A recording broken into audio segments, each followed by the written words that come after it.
found this an interesting story, only for the fact that this could probably happen to many people who go in a hospital. It says here, I've been given a do not resuscitate order, but I want to live. Well, yeah, don't blame you. It says here, a Lancashire grandmother says she is living in the fear after finding out doctors issued a do not resuscitate order without her knowledge. I read that, I was a bit suspicious. It said the document on Mary McLean's medical file instructs medics not to attempt CPR in the event of an emergency. It said the 63-year-old from Airdrie says she can now not sleep because she's afraid of not waking up. Well, that's something that we all go through, love. You know, if you die in your sleep, you die in your sleep. But I suppose if you're in hospital, that might be another thing, but whatever. NHS Lanarkshire, I believe it is, said that the hospital is following the NHS Scotland guidelines on do not resuscitate DNR orders. So you think there must be something really wrong with the woman, obviously. The health board said any decision should be discussed with the patient and carer or medical staff. So it says here, Mrs. McLean was rushed into hospital almost 2 weeks ago when she was found to be unresponsive. I wonder what that was. The daughter, Louise, it says her name, told the BBC Scotland, the consultant took me into the family room and explained we have put her onto a ventilator.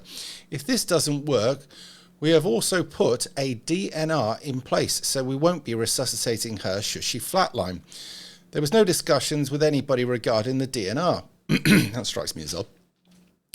Mrs. Gallagher, I think it is, not Gallagher, said medics did not ask whether she agreed with the DNR and whether it was her mother would have wanted. So, yeah, read that again.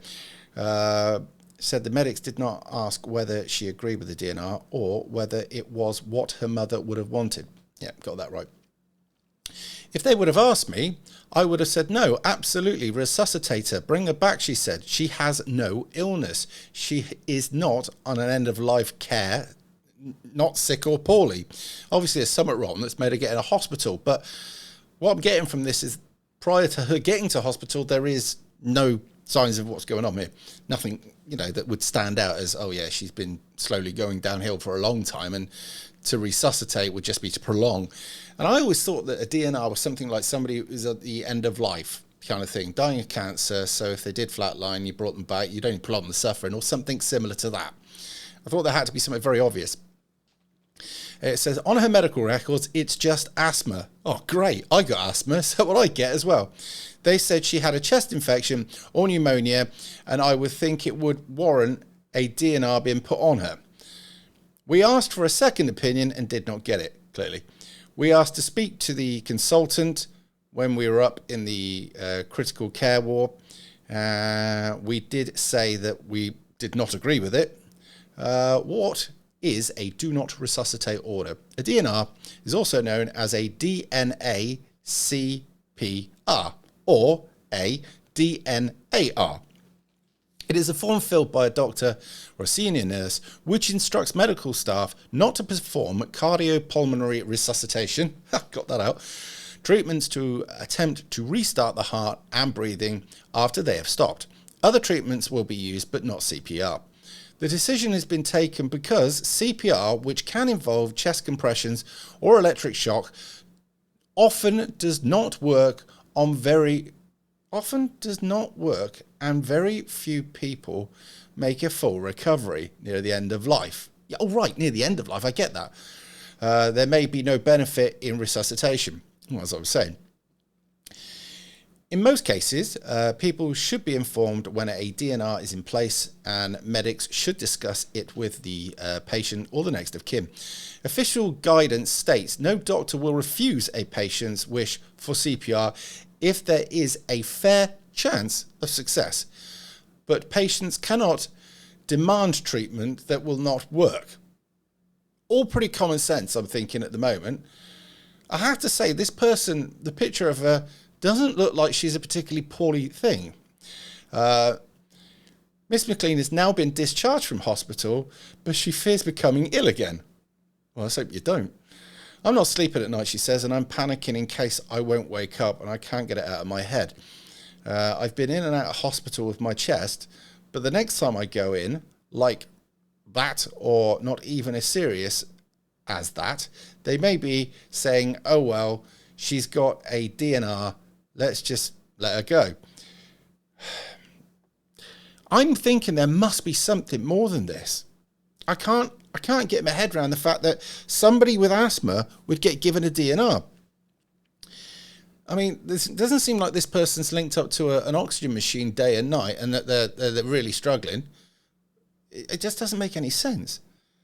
I'm trying to look down here through anything else. It says here, Age Scotland says that people are finding out almost by accident that they have DNR orders without having a conversation about it. It's the head policy of the communications said that it was creating shock, anxiety and fear amongst those infected. Yeah. What I'm getting from this is that they're very quick to put a DNR on somebody who, quite frankly, would make a full recovery. And the question is why? Now, I had somebody who's as cynical as I am saying, well, she's past the end of her working life. They've no use for her anymore. But it does make you think, doesn't it? I'm speechless because here's the thing. I've got asthma. So I go in, they go, all right, he's got asthma. If anything happens, DNR. And it's another thing that nil by mouth they've given on a lot of people. And I know other people, Free State did a video about it. His mother went in and basically they wouldn't even give her fluids. And she was as dry as you could get. And the family were told off for trying to actually give her any fluids. Now, a load of you medical people might say there was a reason for that. But when he actually inquired, they were trying to actually finish her off through dehydration. That was the long and the short of it. And I was absolutely gobsmacked. Obviously, Free State being a bit spirited and the rest of the family, they went against these rules. But his mother, at the very end of her life, suffered unnecessarily. And that's something that they got to live with. And it's wrong. And I don't know how I would feel about that. I understand that the family were incredibly angry about that. And nobody should suffer any more than the actual illness that you've got makes. You should be given as much pain relief as possible. And you should be treated with dignity and not like a piece of meat.